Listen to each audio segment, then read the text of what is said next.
Eu acho que a Juliana não conversou com vocês ainda, ela falou comigo ontem, tá? Foi uma decisão tomada ontem. Algumas disciplinas, elas serão, a gente vai retomar as aulas práticas de forma remota, tá ok?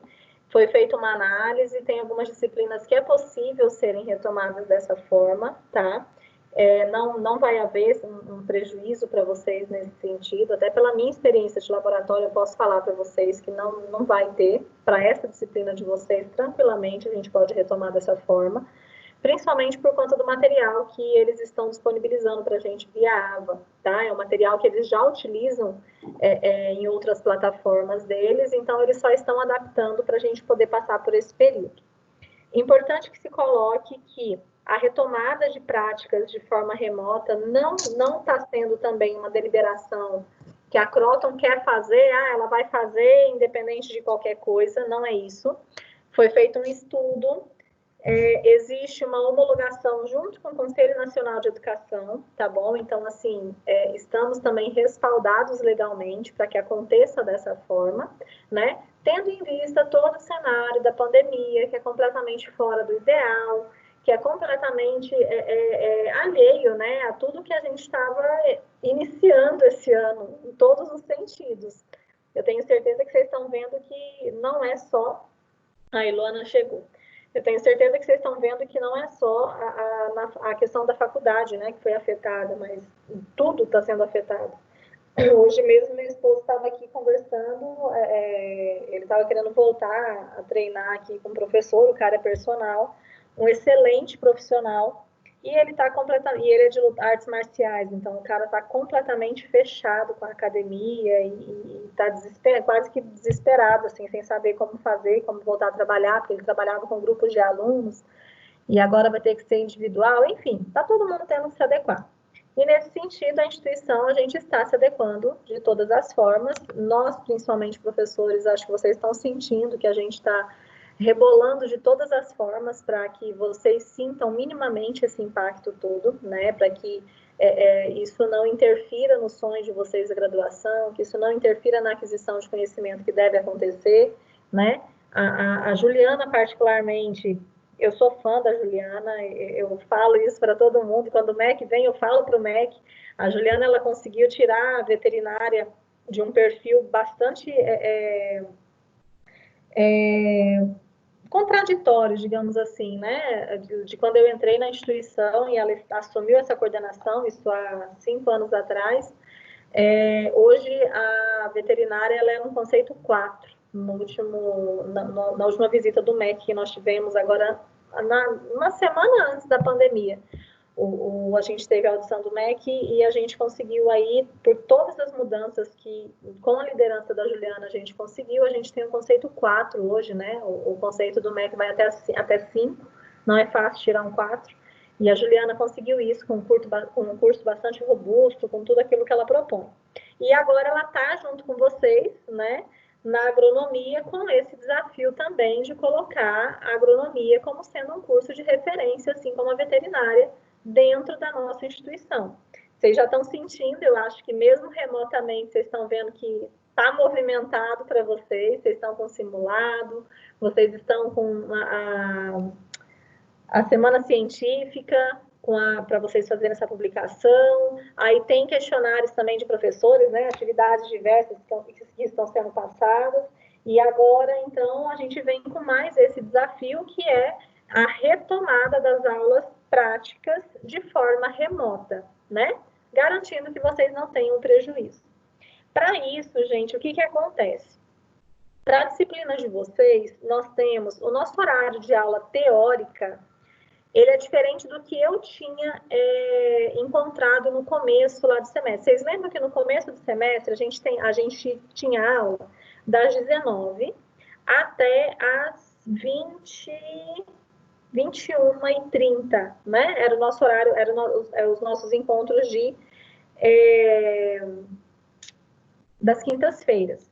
De forma que, na primeira semana, a gente colocou lá 2 horas de teórica e 1 horinha e 50 minutos de prática, né? E aí foi quando eu vi no nosso laboratório que nós tínhamos 2 horários disponíveis para a prática, que aí a gente começou a fazer diferente.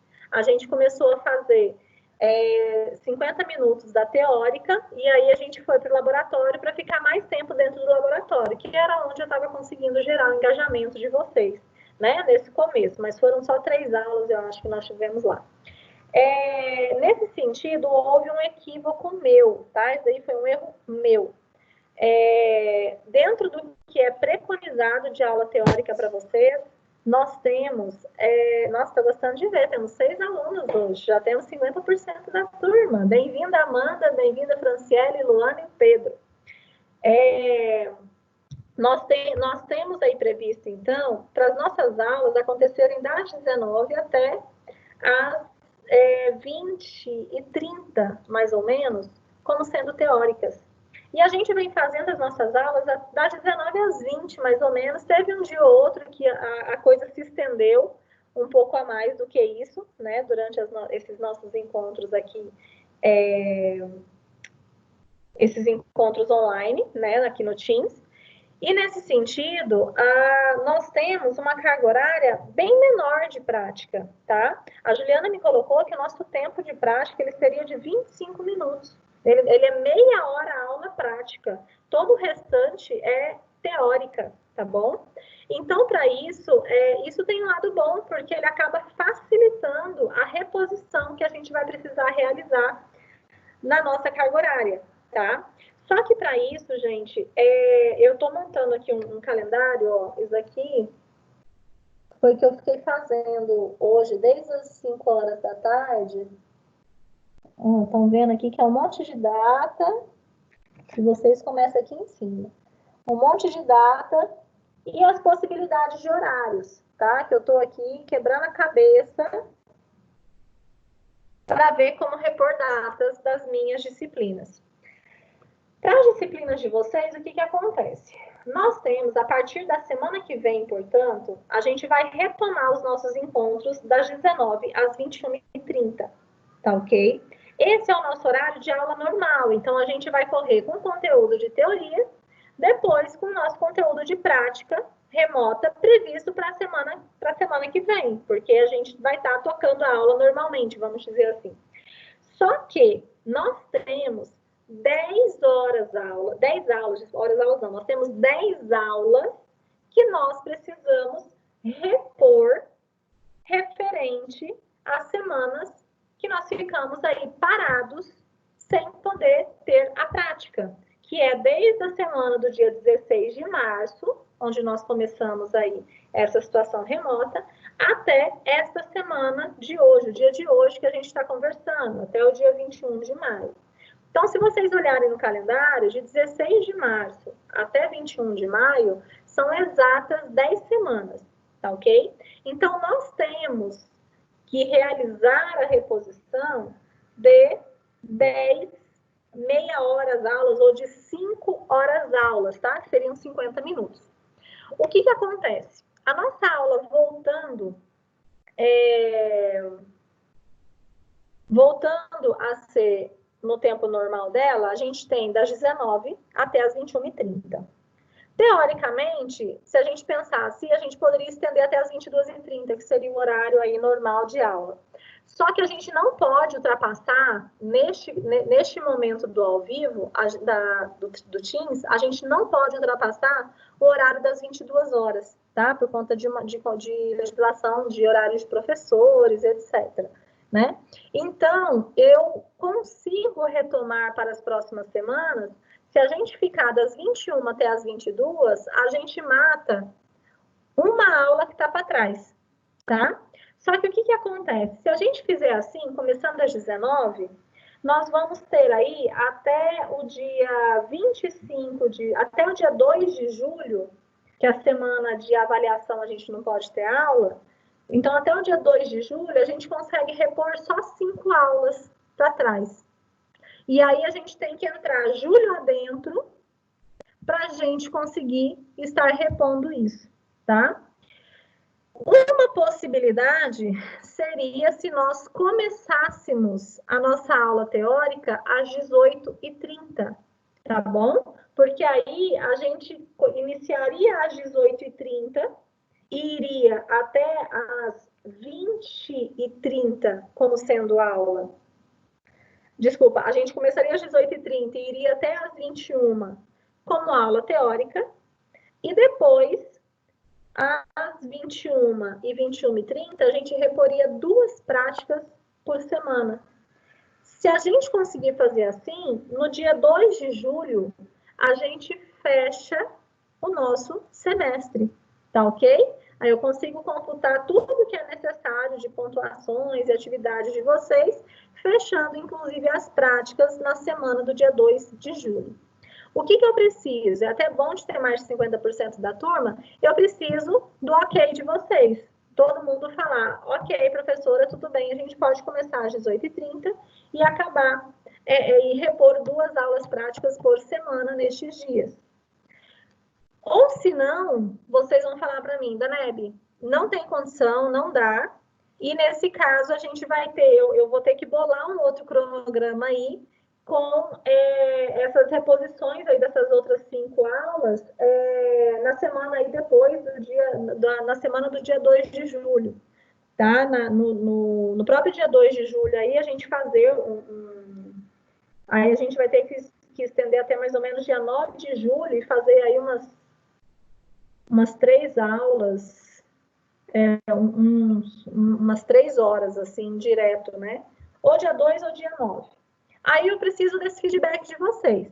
Gente, quem não puder, quem falar, professora, para mim fica muito apertado, é inviável, eu trabalho, meu ritmo de trabalho aumentou, a gente precisa compreender, tá? A intenção é a gente conversar para a gente chegar num denominador comum para todos nós, porque isso pegou todo mundo de calça curta, né? Então, agora a gente tem que juntos encontrar uma solução para todo mundo sair ganhando disso, tá? É interessante que todos estejam participando durante esses encontros nossos, porque é um momento que vai enriquecer mais o conhecimento de vocês. Quem fala assim, não, tudo bem, depois eu pego essa aula aí gravada mesmo, durante a aula gravada você fica impossibilitado de tirar dúvidas, né, de questionar alguma coisa assim, então tem um certo prejuízo, né, para aqueles que não estão frequentando as nossas aulas como a gente está fazendo. Vocês estão vendo que faz diferença.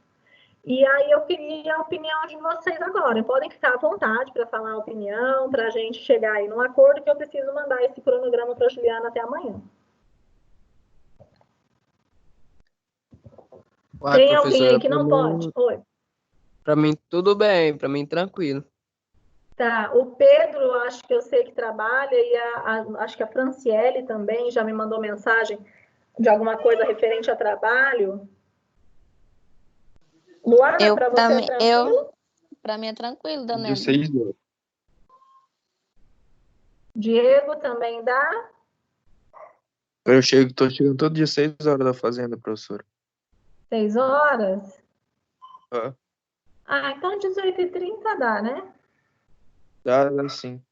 Só que aqui no caso, vai ser 5h30, né, professora? Oi?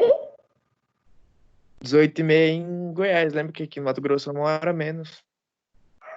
Ah, tá. Então você chega 18 horas daqui? Aqui? Não, no meu horário aqui. Ah, aí tá, já é 18 aí. Ah, aqui é 19. Entendi. Pedro, como que é a questão do seu Professora, para trabalho? mim fica um pouco puxado, porque eu saio 6 horas do serviço. Entendi. Tá. Pedro, como que fica para você? Para mim fica mais ou menos. Às vezes eu saio 6, às vezes eu saio 6h30, mas dá para se ajeitar. Tá, eu não quero que vocês percam o conteúdo, gente. Para mim, eu vou fazer o seguinte. Eu acho que se a gente pegar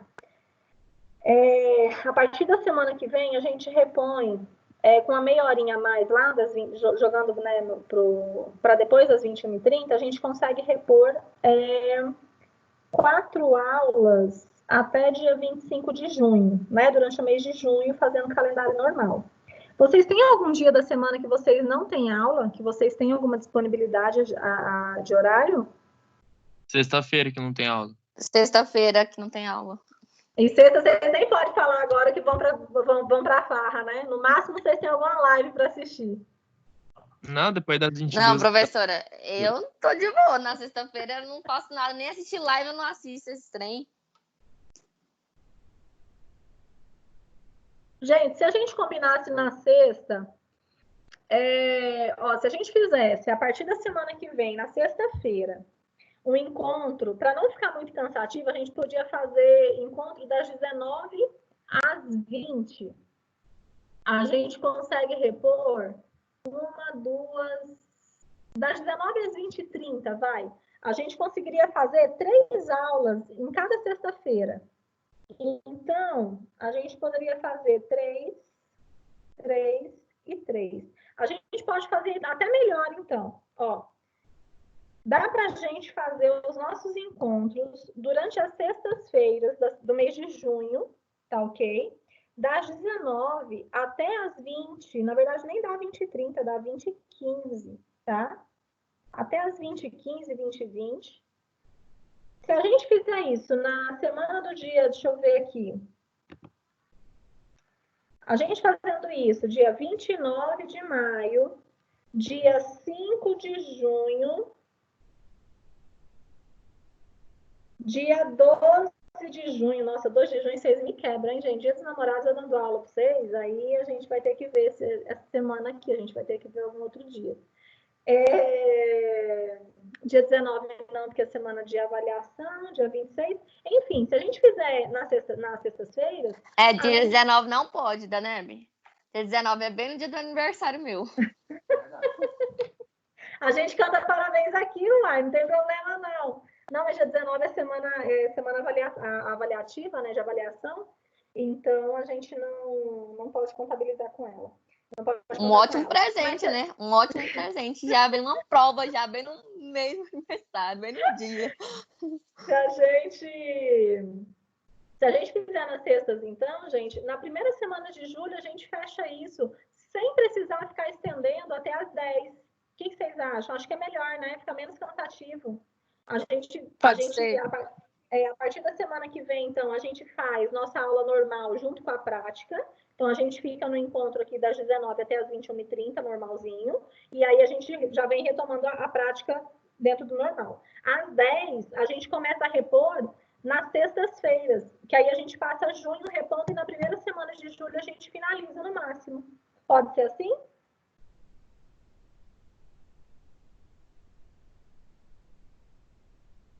Pra mim tá de boa. Ótimo. Pode. Diego, Franciele e Pedro. Fica melhor para vocês? Pode sim. Tá, Diego. Franciele, ok? Ok. Tá, Pedro também?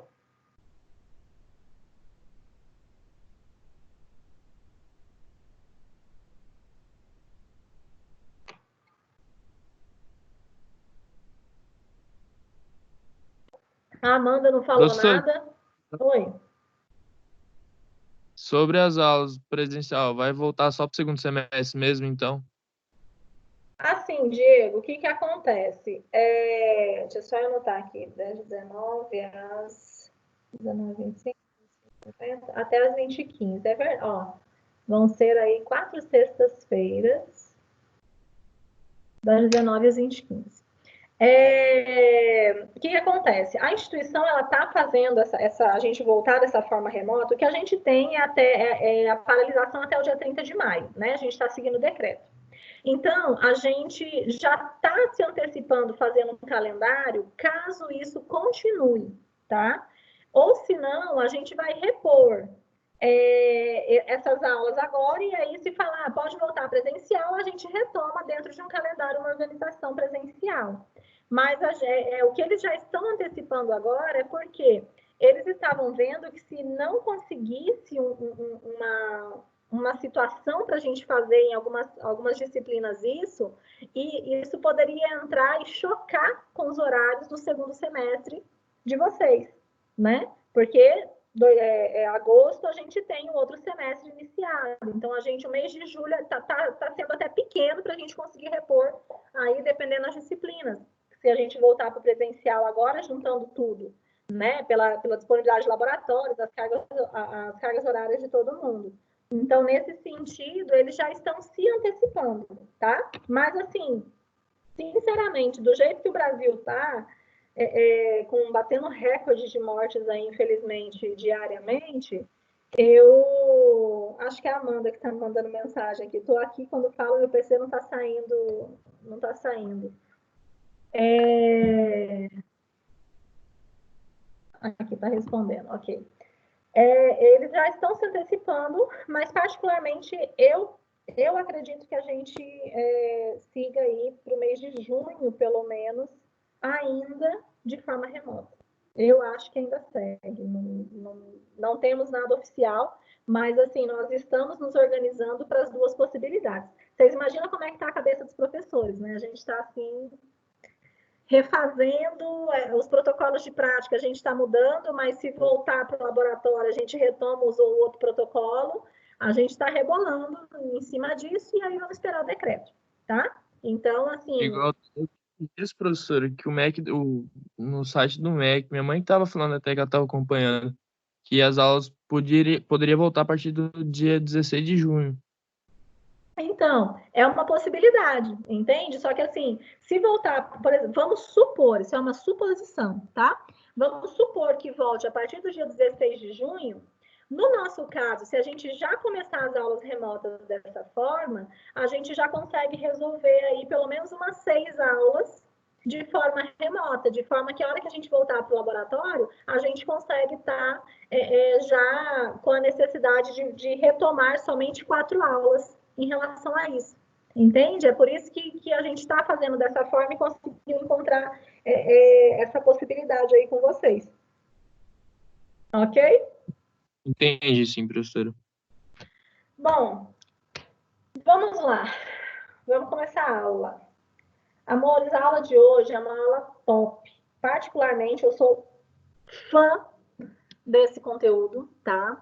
É um conteúdo que ele traz, ele consolida o nosso conhecimento da genética, tá? A gente tem 3 processos biológicos básicos que regem qualquer processo de hereditariedade, vamos dizer assim, né? De passagem das características, né? Através aí das progênies.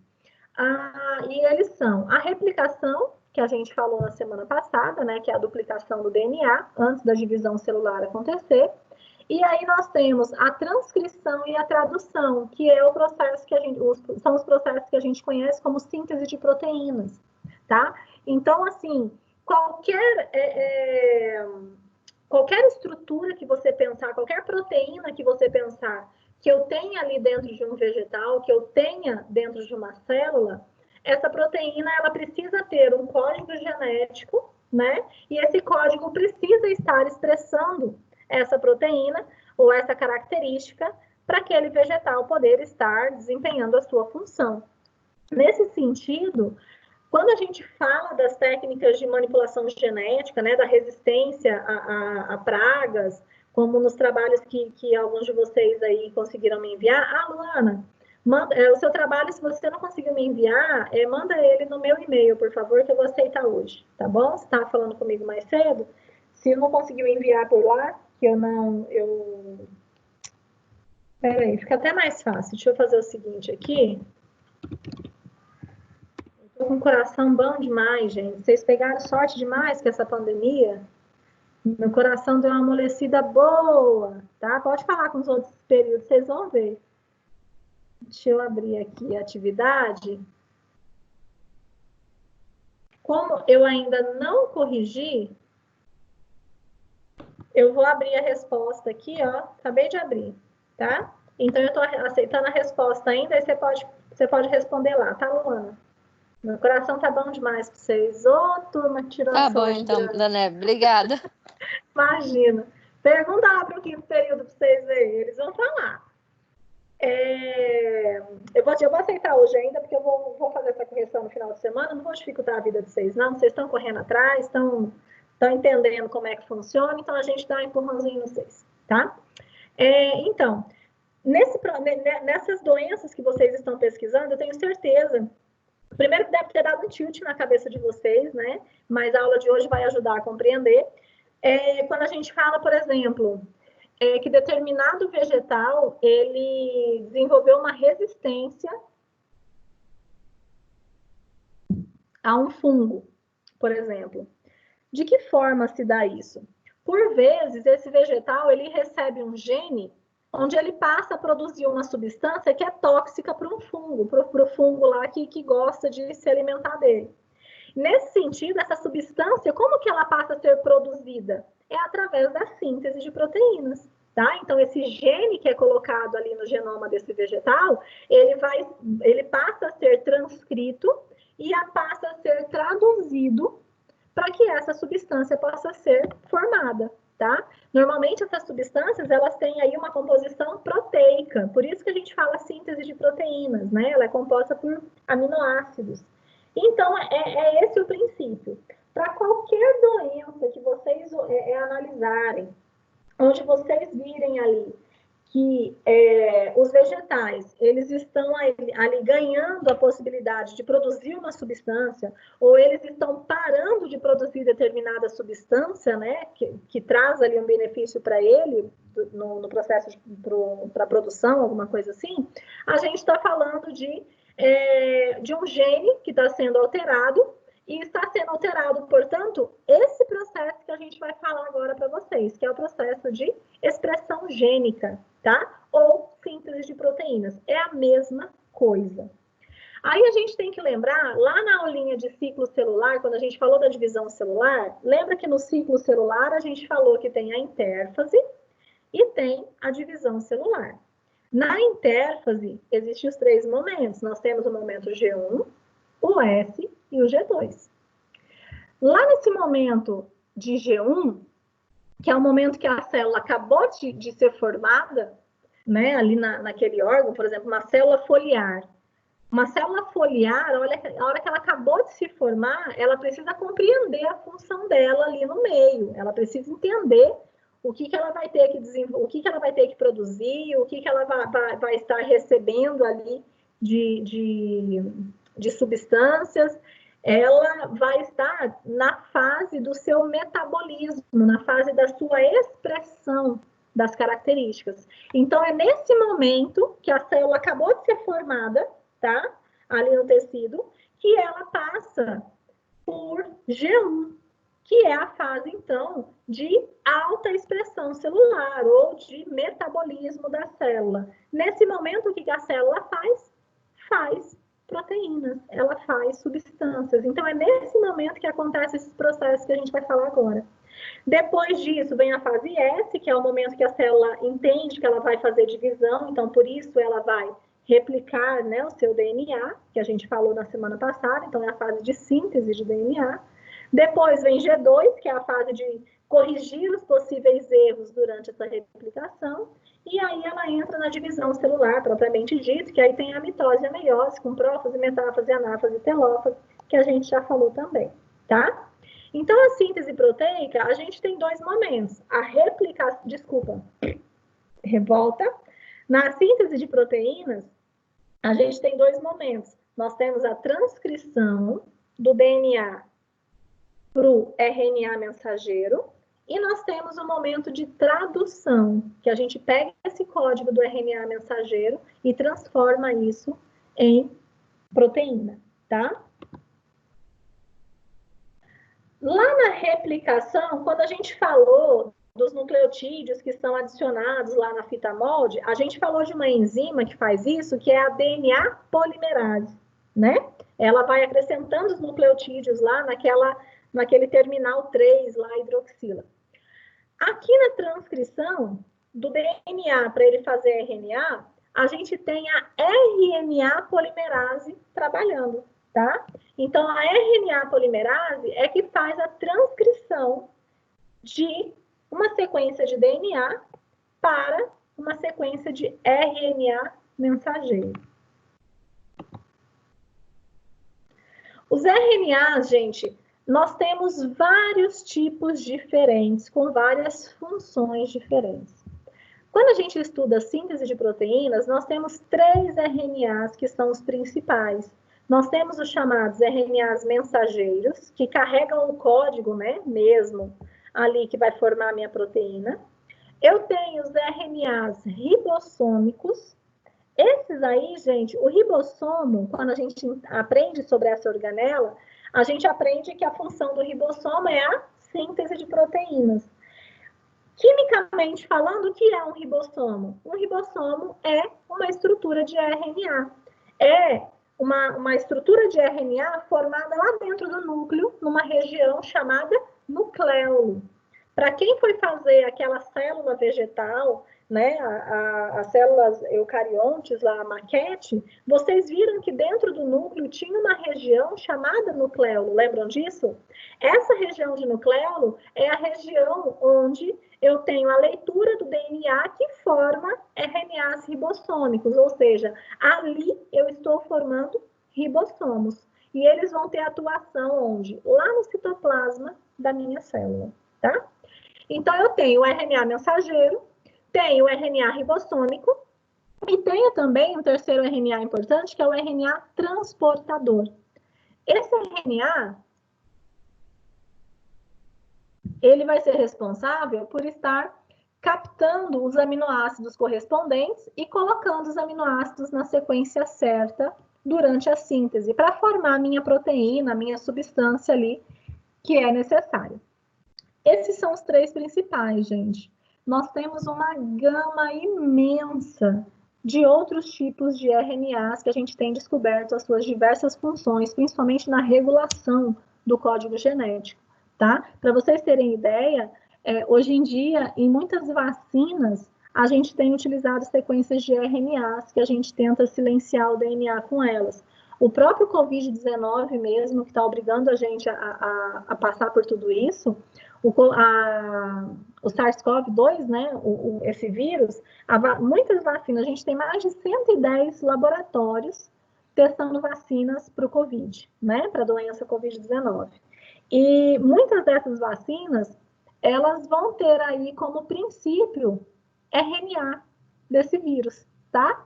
RNA mensageiro desse vírus, que vai ser, que quando é colocado, né, injetado aí no organismo do indivíduo, isso gera uma resposta imune, uma resposta de memória, que teoricamente vai imunizar o indivíduo contra o contato com esse vírus, tá? E aí nós temos uma série de outros RNAs, aqui essa tabelinha ele traz para a gente vários outros e as suas funções. Se vocês entenderem inicialmente esses 3 RNAs, eu já vou ficar muito feliz. Que esses outros vocês vão aprofundando conforme vai ter aí as práticas em diversos setores de vocês da biotecnologia, tá? Aplicado aos vegetais.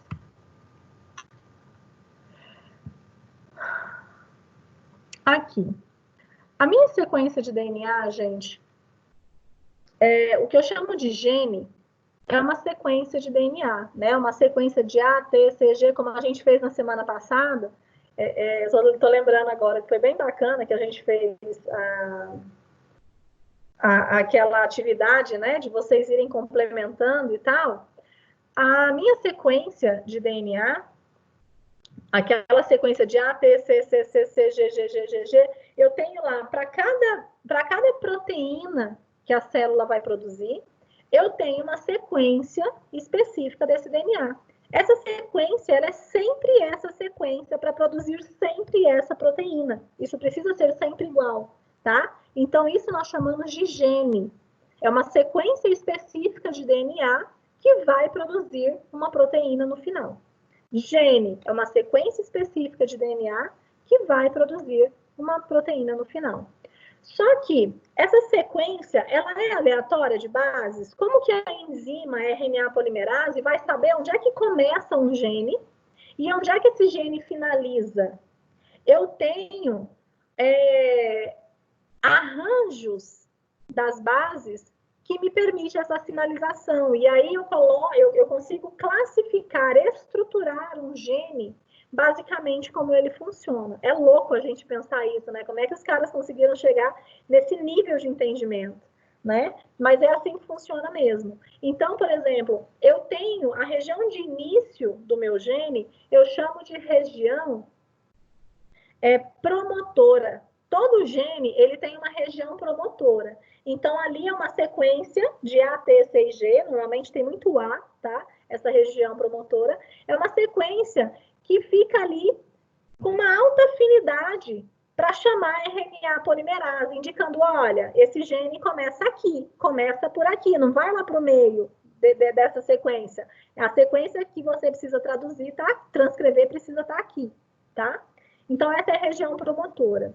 Depois, eu tenho a sequência do gene em si, que a TAC polimerase vai fazer, e tenho para minha polimerase, a RNA polimerase, né?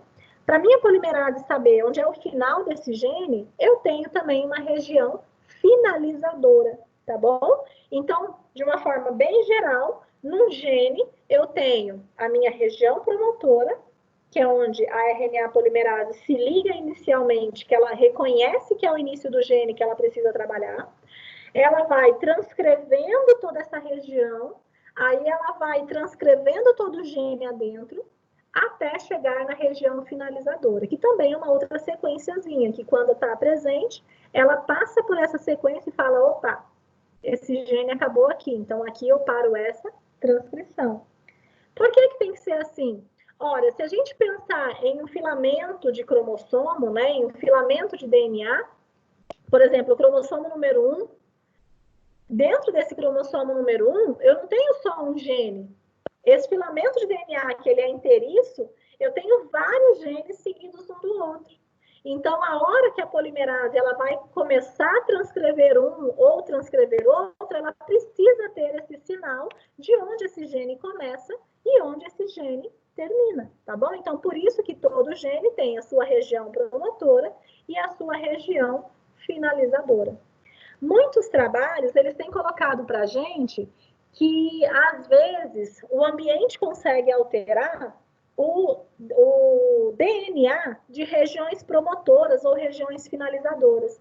E isso traz a alteração do produto da proteína, porque aí a polimerase ela começa no lugar errado e pode terminar, né? Ou pode terminar no lugar errado também, gerando um produto final errado. Isso a gente chama de regulação gênica, tá? Agora, dentro da sequência que é transcrita, eu tenho partes desse DNA que eu vou usar para fazer a minha proteína mesmo e partes que eu não uso para fazer a minha proteína, que é o que nós chamamos de exons e introns, tá bom? Então, partes desse DNA eu mantenho durante a transcrição e faço o RNA. Na verdade, eu faço todo um RNA inicial. Depois eu venho como se fosse lapidando esse RNA mensageiro, deixando ele amadurecido para a tradução acontecer. Gente, isso para vocês, se estiver sendo extremamente abstrato, eu peço para que vocês façam leitura complementar. Esse nem de longe é um conteúdo que vocês vão conseguir assimilar se vocês não tiverem leitura e busca aprofundada disso, tá? Tenho certeza disso. É aqui, exatamente aqui, que é a base da biologia molecular. É compreender isso que eu estou falando. Então, assim, para quem parou, eu falei isso pro pessoal da biomedicina ontem, para quem está paralisado nesses conceitos, eu sugiro, por onde eu começo a estudar? Para você entender isso, você tem que entender primeiro o que é um DNA. Não tem como fugir. Você não vai entender o que é uma transcrição se você não entendeu a estrutura básica de um ácido nucleico. Então, você tem que ter claro para você o que é um nucleotídeo, o que é o grupamento fosfato, o que é o carboidrato ou o açúcar, né, desse nucleotídeo, aquela ribose ou desoxirribose. Quais são as bases nitrogenadas? O que é adenina, timina, citosina e guanina? Tá? A uracila, lembrar da presença da A com T, C com G no DNA, e que a uracila está presente só no RNA. Tudo isso é imprescindível para você compreender uma aula como essa, tá? Uma aula como a da semana passada e uma aula como essa. Porque tudo que eu estou falando agora faz parte de se trabalhar a estrutura básica desse DNA. Entendem por que os caras lá ganharam o Nobel por conta disso? Porque eles desvendaram todos os processos que acontecem depois com essa molécula, tá? Então, quando eu falo de regiões promotoras e regiões finalizadoras, eu estou falando de sequências de DNA, de bases ali ligadinhas, ligação fosfodiéster, ponte de hidrogênio. Quando eu falo da RNA polimerase transcrevendo esse meu DNA, eu estou falando nada mais do que ela pegando a minha sequência base e aí fazendo a complementariedade, só que lembrando que onde tem uracila, onde tem timina, vai passar a ter uracila, né, nesse RNA, tá?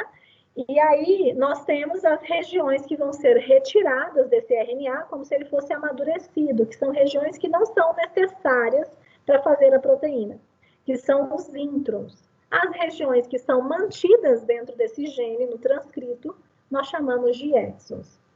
Aí alguém pode perguntar assim, Danebe, por que eu preciso fazer isso? Porque cargas d'água, esse intron já não saiu desse gene, já que ele não serve para fazer essa proteína, uai. Para que eu tenho que fazer isso, né? Essa retirada. É simples. Até uns anos atrás, assim, uma década mais ou menos, ou umas 2 décadas, a gente não sabia por que era isso. A gente tanto não sabia que a gente chamava esses introns de DNA lixo. A gente falava, se não serve para fazer proteína, né? Se não é código útil para fazer proteína, se ele tem que ser retirado, é DNA lixo.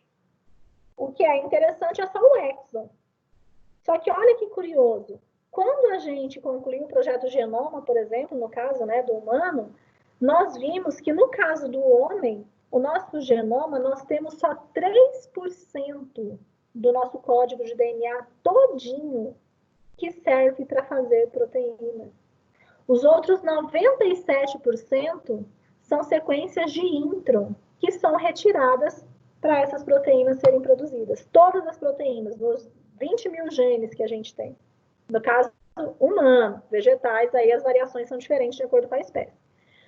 E aí veio a pergunta dos caras, oxe, se nesse caso 97% é DNA lixo, é impossível que seja lixo, na verdade. Esses introns devem ter muito mais importância do que a gente está supondo, porque não é possível que dentro de um processo evolutivo a gente fosse manter algo que não fosse útil para a gente de alguma forma, aí vai gastar energia fazendo todo esse processo em todas as células sem finalidade nenhuma. É burrice a gente pensar isso. E aí que eles começaram a entender e começaram a descobrir vários RNAs que são transcritos nesses introns e que ajudam na regulação, que vem daquela tabelinha que eu mostrei para vocês agora há pouco. Os caras estão se debruçando nessas sequências que são retiradas da síntese, e eles estão vendo que essas sequências têm muita importância na regulação e nos diferentes tipos de resposta, tá? É por isso que é tão difícil quando você lida com experimentos, né, no meio ambiente, que você tenha sempre o mesmo padrão de resposta. Vocês já perceberam isso? Nós temos tudo que é relacionado à vida, você sempre tem possibilidades. Mas você não tem certezas absolutas, você tem probabilidades quando você lida com isso. Em uma manipulação, em um teste, em cruzamentos genéticos que você faz, você trabalha com chances. Mas você não tem certeza quando você faz isso no ambiente, né, sem ser controlado. Justamente porque eu tenho várias possibilidades ali de regulações. E isso acontece por conta desses pedaços. E uma das formas, né, são esses pedaços que são retirados, são os introns, tá? O nome da retirada desses pedaços, né, ao longo do gene, nós chamamos de splicing, tá ok? Então, nós temos o splicing, que é a retirada dessas porções de RNAs que não vão ser utilizados para a síntese de proteínas, Tá ok? Eu não vou aprofundar em relação a essas sequências aqui com vocês agora. Para vocês não precisa. Aqui, ó, é um esqueminha do livro que mostra como que é a retirada, né? Eu tenho aqui, então, o meu transcrito primário. A gente chama o RNA mensageiro, assim que ele é formado, lá da minha sequência promotora até a região finalizadora, quando ele está todinho completo, com exons e introns, a gente chama isso de pré-RNA mensageiro, o RNA mensageiro primário, tá? Ele está todinho ali. Aí, antes de começar a acontecer a tradução, esse RNA mensageiro, ele vai ter aí complexos de enzimas que vão reconhecer as regiões de intron, né? Ou seja, as sequências que não precisam participar na síntese de proteínas, eles reconhecem essas regiões, as enzimas reconhecem essas regiões de intron e elas cortam essas sequências aqui, retirando isso e religando somente as porções de exons, até a gente ter esse RNA maduro para fazer a proteína, tá? Se eu tenho um gene imenso, onde eu tenho ali intercalado 10 introns e 10 exons, todos os 10 introns são retirados por essas proteínas e somente os 10 exons ficam ali para eu ter o meu transcrito maduro para poder fazer a minha síntese proteica. Em muitos processos de biotecnologia hoje, nós trabalhamos manipulando essas regiões para mudar a expressão de determinados genes. É por isso que eu estou falando sobre essas regiões para vocês. Vocês vão ver que em muitas situações, quando você trabalha com um gene de interesse aí, produtivo, né? Você pode estar atuando, não necessariamente pegando um gene de outra espécie e inserindo naquela espécie. Isso a gente está falando de um transgênico, né? O transgênico, você retira o gene de uma espécie e coloca em outra, completamente diferente. Tipo, eu tiro o gene de um camundongo e coloco isso lá na planta lá da melancia.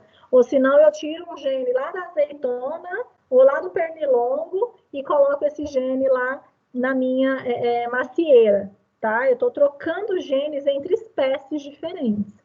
Agora, eu posso estar manipulando, fazendo pequenas alteraçõezinhas no genoma daquele vegetal mesmo, sem ficar colocando, né, fazendo firula aí com várias espécies sendo misturadas. Eu só vou lá e deleto uma porçãozinha daquele gene.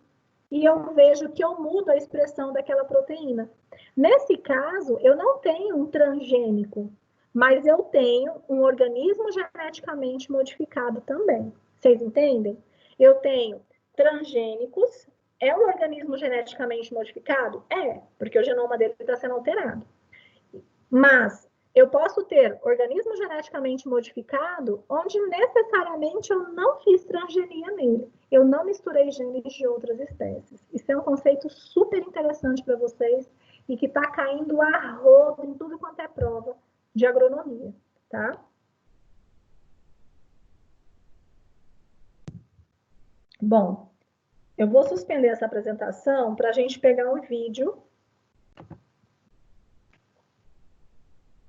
Área de trabalho, isso. Peraí. Oh, caramba.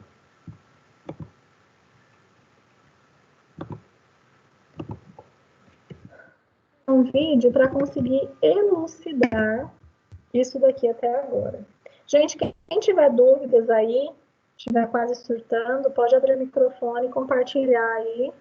Tirar a dúvida, não vai carregando ela mais para frente não, viu? Ô, professora, Pode falar. e a questão tipo, que essas coisas, tipo híbrida, tipo jabuticaba híbrida, cerola, isso é um transgênico? Ou não, né? Olha, eu não sei te falar, eu tenho que ver o caso. O híbrido, ele pode ser basicamente você trabalhar dentro da mesma espécie, mas com linhagens diferentes. Porque eu tenho a mesma espécie, eu posso ter várias linhagens. E aí, quando eu faço esses cruzamentos entre essas linhagens, né, essas subespécies, vamos dizer, eu posso ter uma hibridização, mas não necessariamente uma transgenia, tá? Mas eu posso também entender esse híbrido como sendo oriundo de espécies diferentes. Normalmente, a nomenclatura que se usa é transgênico. Como a agronomia não é o meu forte 100%, eu tenho que pesquisar.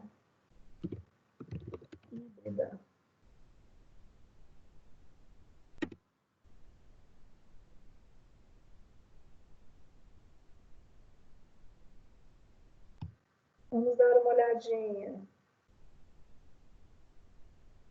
Eu acho que ela vai ser geneticamente modificada, tá? Pelo que eu estou olhando aqui.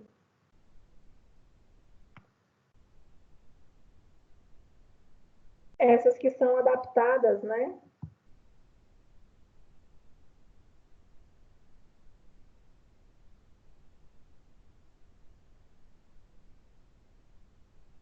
Acidente, coisa de outras não especializadas, distribuição das páginas recomendada para quem procura. Eu acredito que elas sejam modificadas geneticamente. Gente, o conceito, uma coisa importante para vocês, eu vou pesquisar e vou falar para você, tá?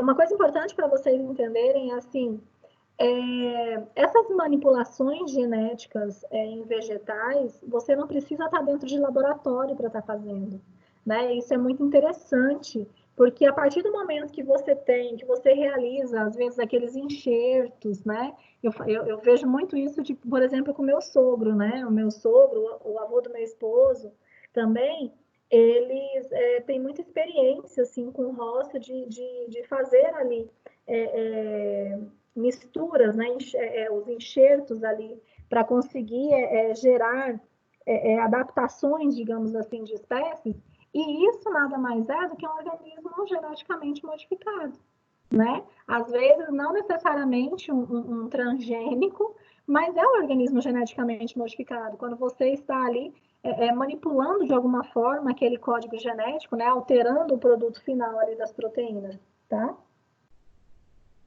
Mas eu vou pesquisar isso a fundo para não falar besteira para vocês e respondo no grupo. É bom que a turma de vocês tenha o grupo, então dá para responder isso daí certinho. Vamos ver aqui uma transcrição.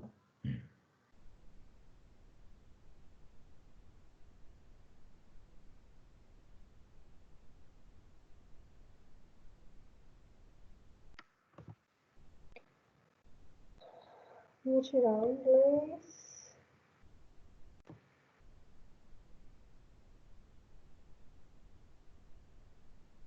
Ó, então, ele está mostrando dentro da célula. Lá dentro do núcleo da célula, nós temos o DNA, todos os filamentos de DNA, né? Onde nós temos os genes aí, que vão ser essas sequências, né, de DNA específicas, que vão produzir uma proteína. E todos esses genes, eles possuem aí, ó, uma região promotora e uma região finalizadora, né?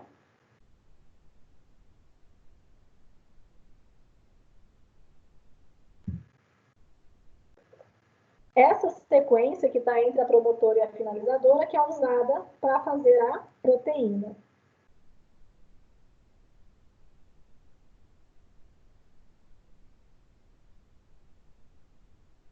No processo de transcrição, olha só o que acontece. A enzima, essa daqui é uma enzima RNA polimerase.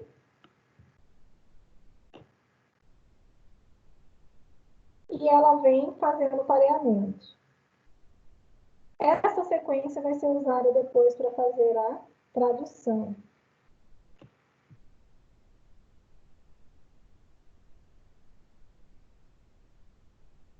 Ó, a minha RNA polimerase,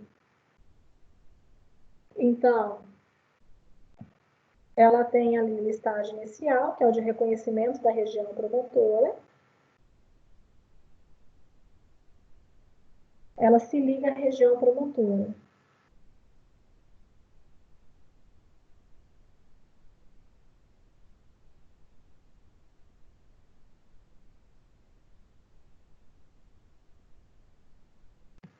Uma coisa importante é a gente observar que lá na replicação, eu tinha uma enzima que fazia a quebra das pontes de hidrogênio, que era a helicase.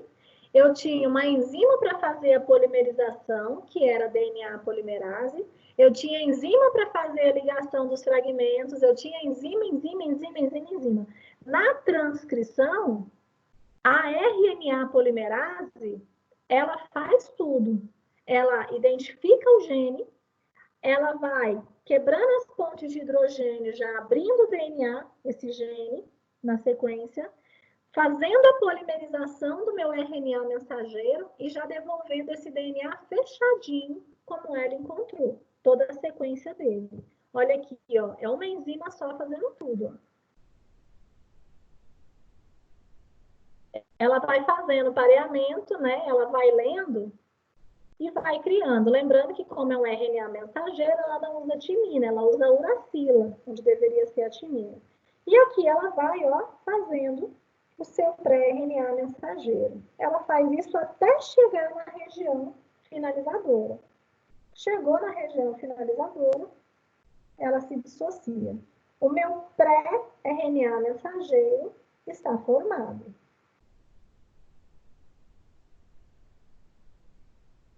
Mas eu tenho dentro desse RNA sequências que eu vou usar para fazer a proteína e sequências que eu não uso, né? Os exons e introns.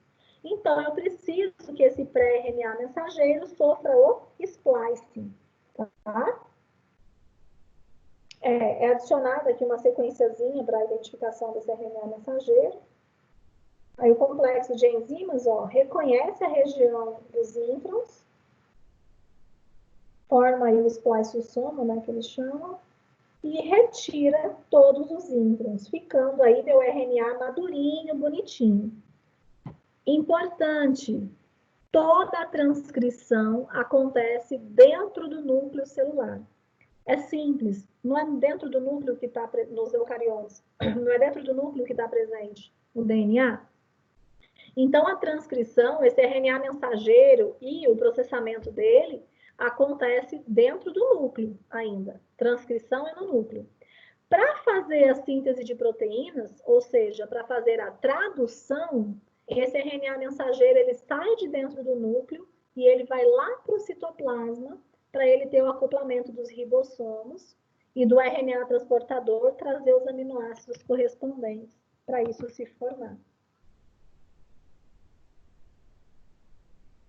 Lá no citoplasma, agora já é a tradução. Eu tenho meu RNA mensageiro bonitinho formado. Aí eu tenho a leitura, gente. Olha só que interessante. Os aminoácidos, eles são correspondidos, né, à sequência do nosso DNA, a sequência do nosso código, eles correspondem a 3 bases nitrogenadas por vez, que é o que a gente chama de códon.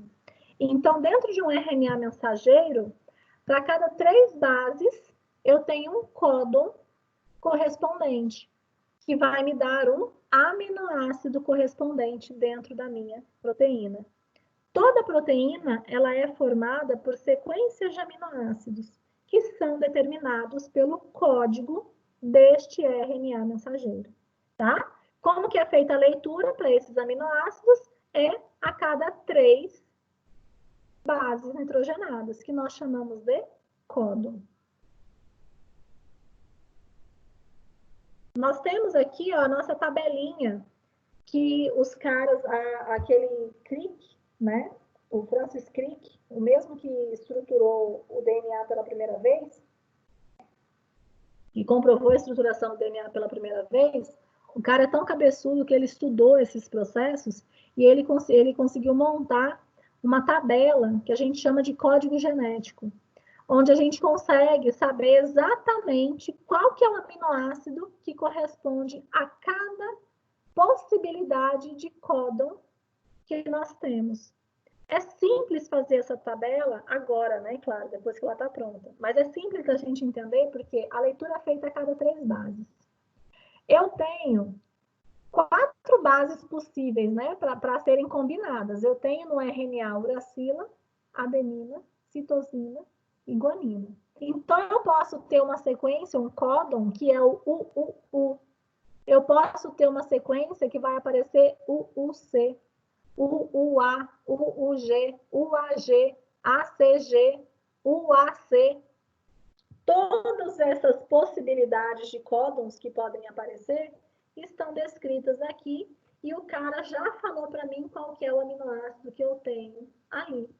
Observem que alguns aminoácidos eu tenho variações de bases que podem aparecer e ainda assim é esse aminoácido que vai ser colocado.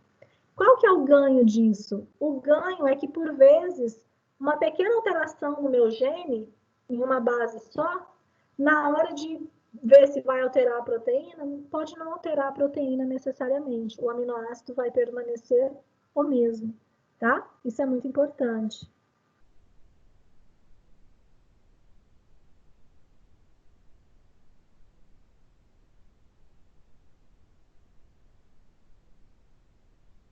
O RNA ribossômico, quando ele vai se ligar na região do RNA mensageiro para fazer a tradução, ele precisa saber onde é que é o começo e onde é que é o final. Da mesma forma que o gene lá, quando vai ser transcrito. Então, o RNA ribossômico, existe um código universal que todos os organismos usam para a tradução acontecer. Todo RNA mensageiro, ele tem que começar com uma sequência de bases A, U, G. Todo RNA mensageiro, isso é regra, tá?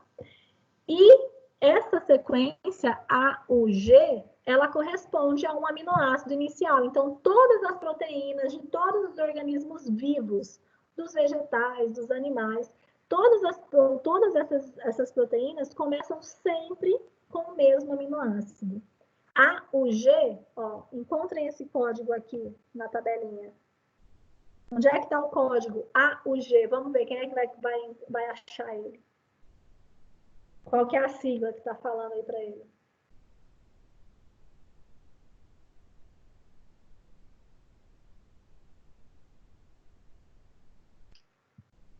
MedStart?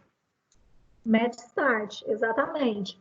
A, U, G, portanto, é o códon, né? São as 3 bases iniciais de todo RNA mensageiro. E aí a gente chama isso de start códon, por isso que está esse start aqui, tá? É sempre o códon inicial. Ele pode ser usado depois ao longo do meu RNA, mas sempre eu começo com ele. MET é a sigla do aminoácido metionina. Então, toda proteína que a gente for analisar, o primeiro aminoácido dela é a metionina. Isso é um código, digamos, para que o ribossomo consiga iniciar ali a sua tradução, a sua composição da proteína.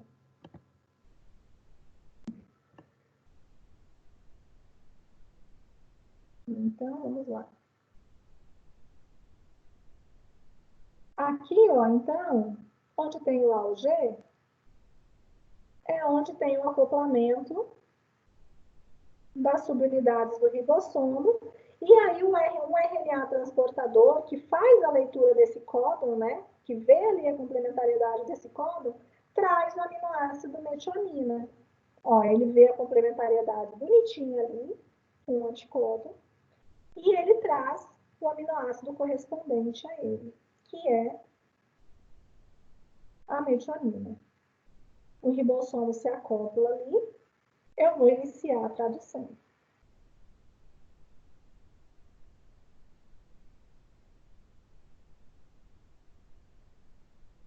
Aí ele fala dos sítios, né, de tradução presentes no ribossomo.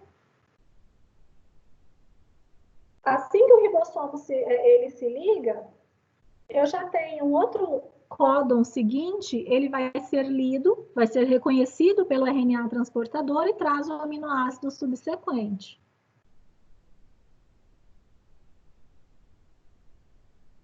Esses aminoácidos vão sendo ligados.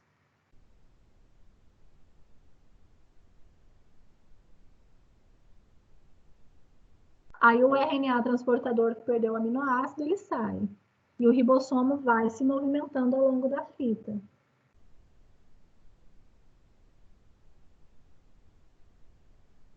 o próximo códon é lido, o RNA transportador traz o aminoácido correspondente, o ribossomo se desloca. E assim vai acontecendo durante toda a sequência de RNA mensageiro que vai trazendo. Até encontrar, ó, isso daqui é importante, até que seja encontrado o meu códon de finalização, ou meu stop códon, tá? Vamos ver aqui quais são os stop códons possíveis. Quais são aí, gente?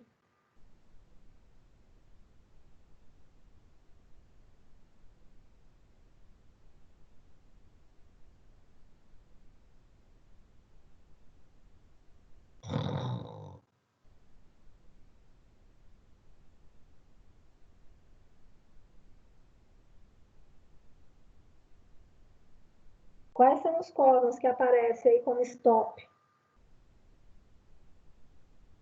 O AA e o UAG? E tenho do ladinho aqui, ó, o UGA também.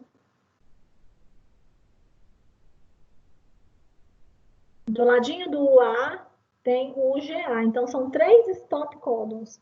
O UA, o AG e o GA, quando aparecer qualquer um desses códons no meu RNA mensageiro, significa para o ribossomo que é para paralisar ali a minha síntese de proteína, tá? É um códon, então, inicial, e nós temos 3 diferentes códons para serem usados no final. Qualquer um deles paralisa a tradução. Importante, o códon inicial, eu tenho um aminoácido correspondente a ele, né? Eu tenho a metionina inserida ali como sendo a primeira da proteína. O códon final, ele não permite a adição de um novo aminoácido, tá bom? Ele paralisa, o ribossomo, ele lê e ele finaliza, ele não adiciona nenhum aminoácido adjacente. E aí, uma coisa importante, se eu tenho uma mutação no meu DNA, e essa mutação ela é transcrita, né? A alteração de uma base, de uma adenina, guanina, citosina, enfim, no DNA. Isso é transcrito no meu RNA mensageiro. E essa mutação gera, por exemplo, no meio do RNA mensageiro, um desses códons aqui, o que vai acontecer com a proteína? Com o produto final da proteína, ela simplesmente vai se formar de forma errada. Porque onde o ribossomo lê isso daqui, ele solta o RNA mensageiro, ele não continua fazendo a tradução. Então, isso daqui é uma das coisas que pode gerar aí falhas durante a síntese de alguma substância, tá? Aqui, peraí.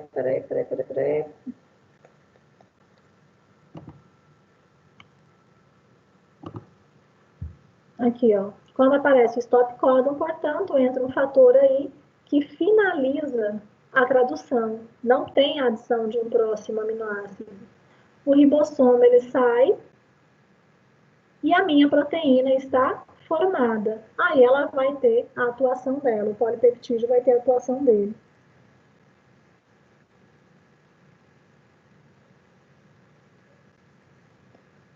Se isso está acontecendo, essa imagem é legal, ó. Se isso está acontecendo, por exemplo, nos ribossomos que ficam ali presentes no retículo endoplasmático rugoso, por exemplo, eu posso ter proteínas aqui sendo produzidas e sendo empacotadas, enviadas para o complexo de Golgi, para o Golgi poder estar liberando essas moléculas aí para terem uma atuação, por exemplo, lá fora, na membrana plasmática, se for uma proteína de parede celular, enfim, para ter alguma utilidade dentro da célula. Elas saem aqui vesiculadinhas, ó, que gracinha.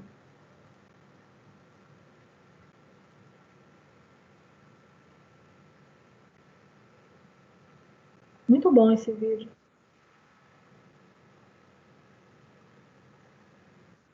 O Golgi pode aí, né, mudar a sua estrutura e pode estar enviando isso para fora da célula. Nesse caso, ele está falando de uma proteína que vai ser secretada lá no intestino, né? No caso humano. Deixa eu cortar.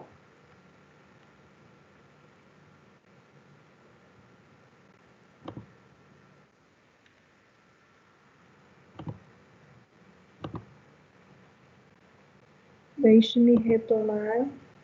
a apresentação.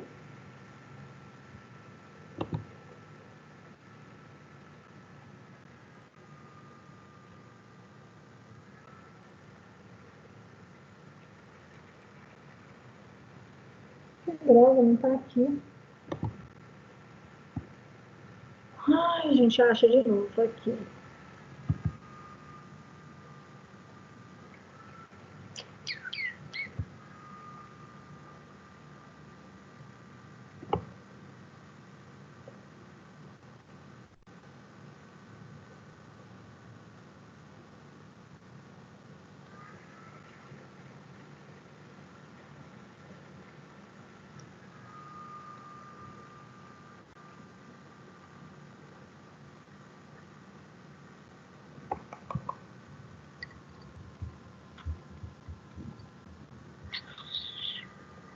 Vamos, computador. Aí.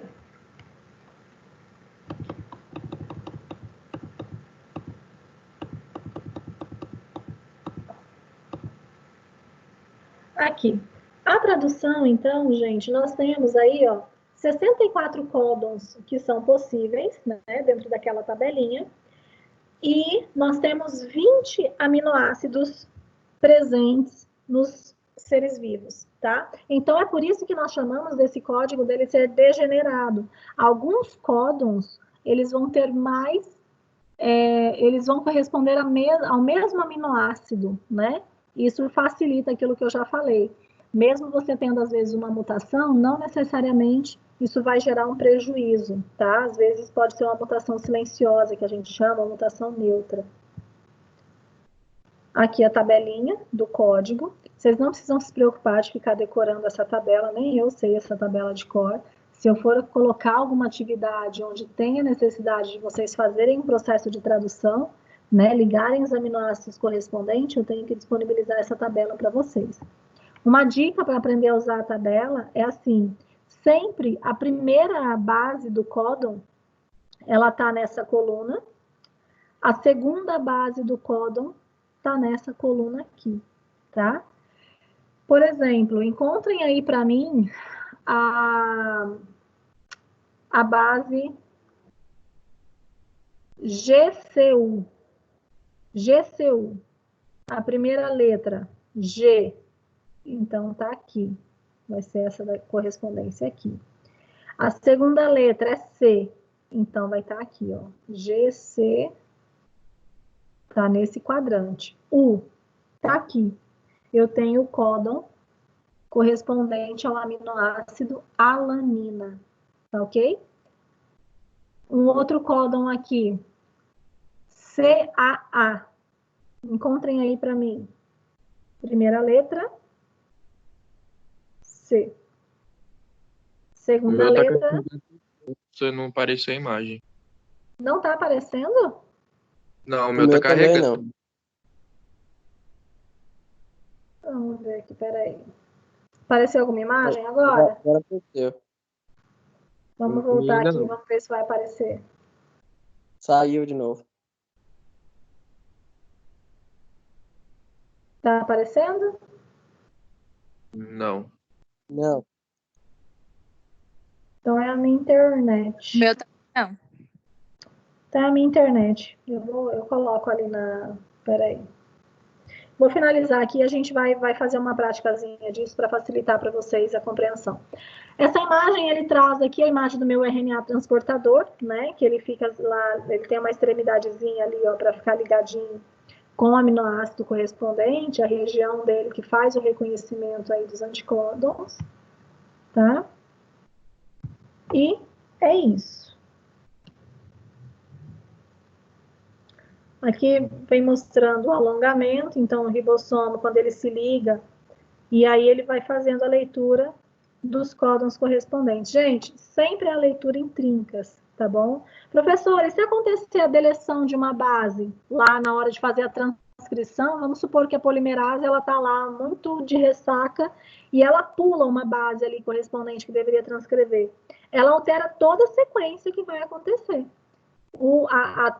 A tradução ela acontece com trincas. Então, se eu tenho ali uma trinca e a polimerase esqueceu de colocar a base correspondente, A base que tiver adjacente a ela é a que vai ser usada na trinca. Vai ser juntada aqui e vai ser usada. E aí pode mudar todo o quadro de leitura, mudando toda a estrutura dessa proteína, tá? Então, isso que é interessante. Quando a gente fala de processos de mutação, a gente está falando de alterar esse produto, tá bom? Quando eu falo de uma deleção de uma base ou de uma sequência de um gene, quando eu falo da adição, da duplicação, né, de erros que colocam a mais, bases a mais, além do que era necessário naquele gene, eu posso ter a substituição, a troca, o pareamento errado de bases. Isso pode me trazer falhas também, tudo nesse processo aqui. Na hora que a leitura estiver acontecendo, o RNA transportador vai ler esse códon, e aí pode não ser o códon certo. E aí ele vai trazer o aminoácido errado, mudando a forma espacial da proteína, que vai mudar a função dessa proteína dentro daquele organismo, tá? É assim que funciona.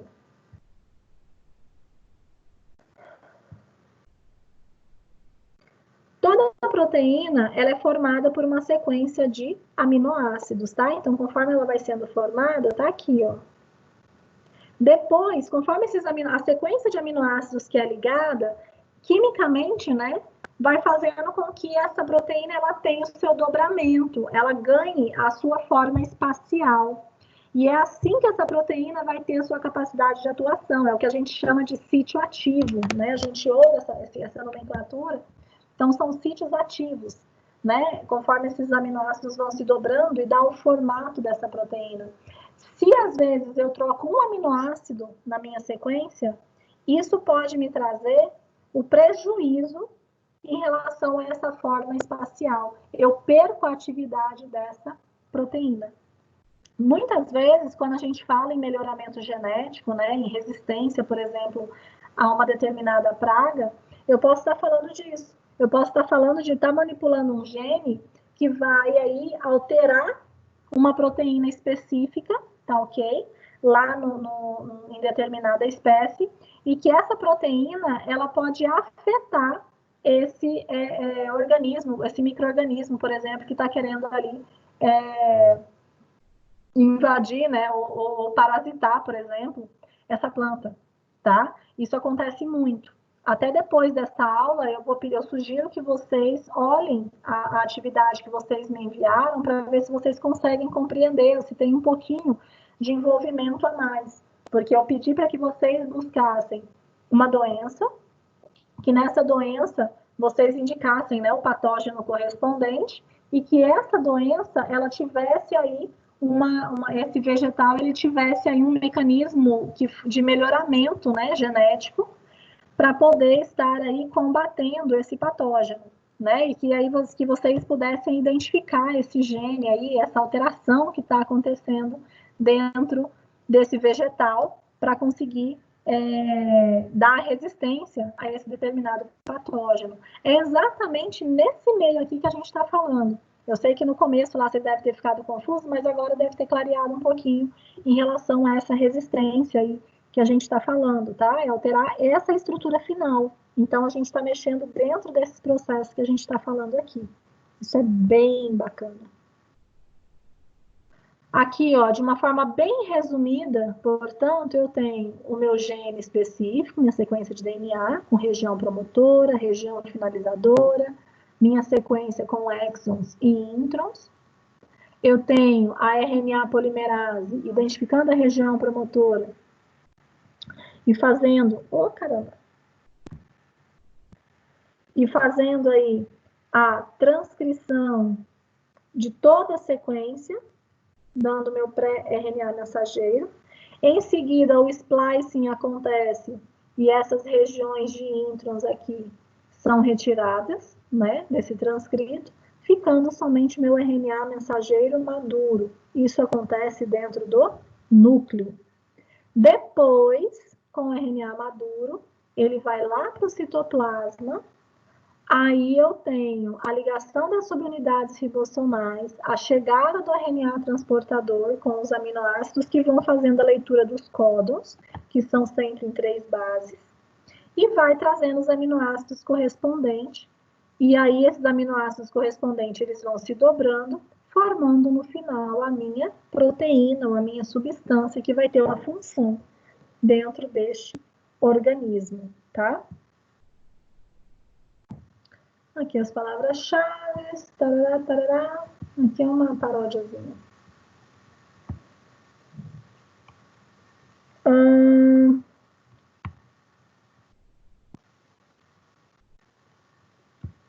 Peraí. Vai. Voltar. Vocês estão visualizando isso que eu estou falando agora no final, não? O meu tá tudo em branco, professora, a tela aqui. Obutanga. Não pode xingar. Agora eu tô entendendo o que vocês estão me falando. E eu tô falando aqui igual a tonta. Substituir, vamos ver.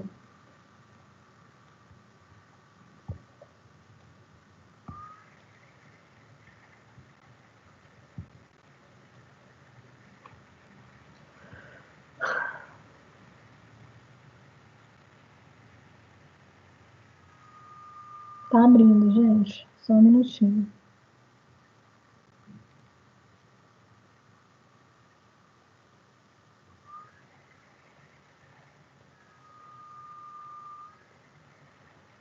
Estão visualizando? Não, né? Não. Não. Esse problema já aconteceu antes. Nossa, que bom que foi no final. Que droga. Tentar só mais uma vez. De toda forma, com a gravação, aparece isso daí para vocês. E lá naquele vídeo, ele mostrou certinho para vocês isso. Tá dando falha de compartilhamento de arquivo.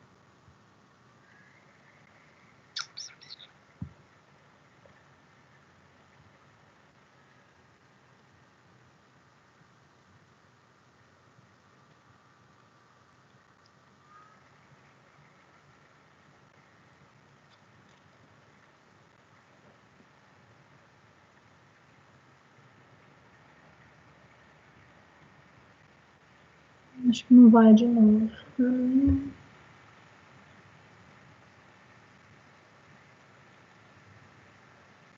Não foi. Que saco. Bom, mas enfim, vocês vão conseguir visualizar isso e lá no vídeo. Agora apareceu para vocês? Tirou o branco? Não.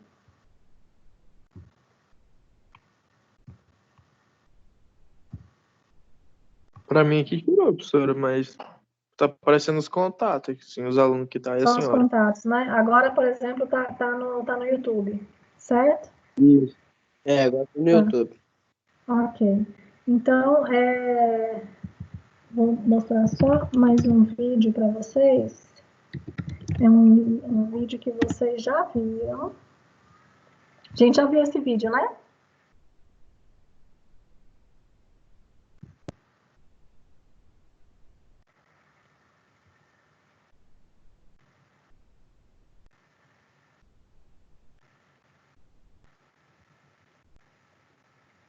Peraí.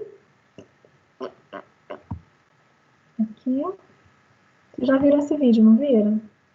Acho que não, professora. Eu não lembro. Não viram? Esse vídeo, para mim, é o vídeo mais lindo que a gente tem, que traz toda a biologia celular. Ele vai mostrando todas as estruturas presentes dentro da célula. E aí ele tem um momento que ele mostra o processo de transcrição, tá? Eu vou deixar aqui ele correndo para vocês. Enquanto isso, eu vou pegar um pouquinho mais de água aqui para mim. Só um minutinho. Vão tentando identificar aí as estruturas da célula eucarionte. Aqui, ó, é célula a célula, a comunicação que acontece entre as células, ó, que acontece ali com as estruturas de membrana, né, presentes nas células, os receptores e os ligantes de membrana, tá? A sinalização. Aqui, claro, é uma célula animal, né? A célula vegetal, você tem a parede celular ali.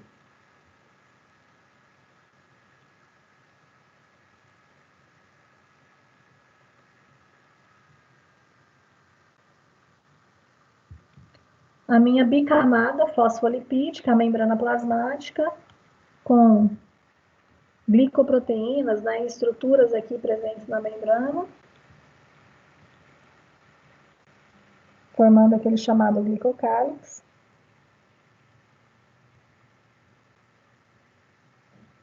Temos os receptores aqui disponíveis na membrana, que são geralmente proteínas transmembrana que ficam acoplados.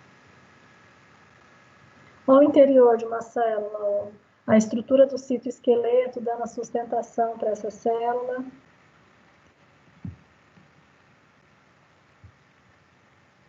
Deixa eu deixar correndo aqui.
Aqui ele vem mostrando a formação do citoesqueleto, que é algo constante.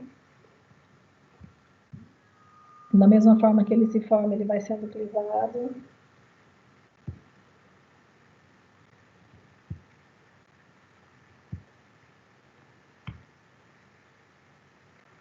A formação dos microtúbulos, ou aquelas fibras lá que ajudam a separar o material genético, por exemplo, durante a divisão celular. A forma como eles se formam e a forma como eles se desfazem lá dentro da célula, depois, por exemplo, da divisão celular. Uma proteína que ela sai ali dentro de uma vesícula, ela é carregada por uma proteína motora. A vesícula ali vai estar cheia de proteínas lá dentro que acabaram de ser produzidas, e eu tenho todo o interessamento para que essas vesículas possam chegar até lá fora. Olha as mitocôndrias.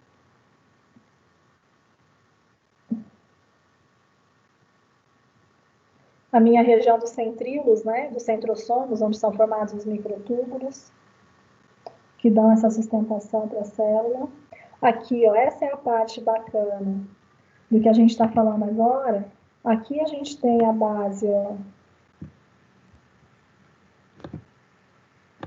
a carioteca, aquele envoltório nuclear, todos esses pontinhos aqui, nós chamamos de poros. A carioteca, ela tem poros, por onde o material genético, o RNA mensageiro, depois de transcrito, ele pode sair de dentro do núcleo e ir lá para o citoplasma para a tradução acontecer.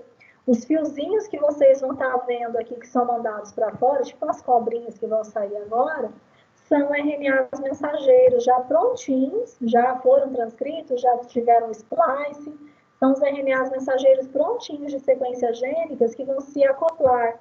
Ribossomos, eles estão saindo. Aí, lá no citoplasma, os ribossomos, as subunidades dos ribossomos vêm, inicia a tradução. Aqui ele não mostra o RNA transportador, né, que vai trazendo, mas ele já mostra já as ligações de aminoácidos e a proteína sendo formada para ela ter atuação. Cada fiozinho desse é um gene, né, que está sendo traduzido.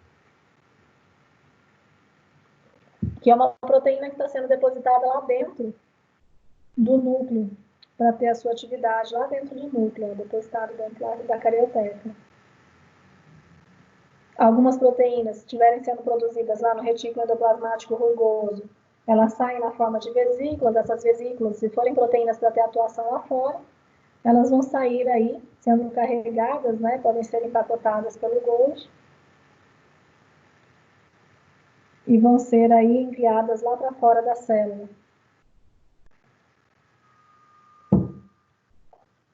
E essa vesícula, ela vai viajando aí, até chegar lá na membrana plasmática, ela se funde à membrana plasmática e joga para fora todas as proteínas ali, ó, que vão ter ação extracelular, tá?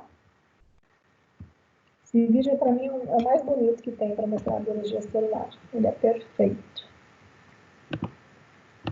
Bom, parar de compartilhar. Moçada, dúvidas? Todas? E mais um pouco? Oi?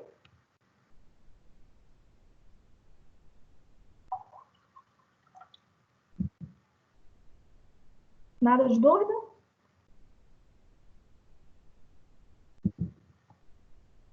Hoje nenhuma.